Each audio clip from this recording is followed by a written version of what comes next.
12ஆம் நூற்றாண்டுக்கு முந்தைய சோழர் கால விவசாய முறையை விரிவாக விவரிக்கும் அரிய வகை கல்வெட்டுகள் திருச்சி அருகே கண்டெடுக்கப்பட்டுள்ளது.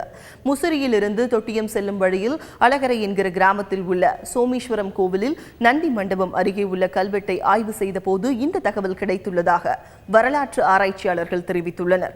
3ஆம் குலோத்துங்க சோழனின் காலத்தில் எழுதப்பட்ட கல்வெட்டு என ஆராய்ச்சியாளர்கள் கூறுகின்றனர். நில அளவீட்டு முறைகள் பற்றியும் அவை சார்ந்த விளக்கங்களும், விவசாய நிலங்களும், தண்ணீர் செல்லும் வழிகள் மற்றும் விவசாய வரிகள் வசூல் செய்யப்பட்டது எப்படி என்பது பற்றியும் விரிவாக அறிய முடிகிறது. 4 புதிய கல்வெட்டுகளை கண்டுபிடிச்சோம்.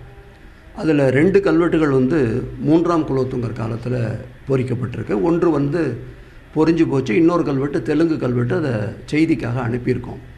இந்த 2 குலோத்துங்கர் கால கல்வெட்டுகளும் அந்த கோயிலை எடுப்பித்தவர் யார் அப்படிங்கிற தகவலையும், அந்த கோயில் எப்படி நிர்வகிக்கப்பட்டதுங்கிற தகவலையும் தருது.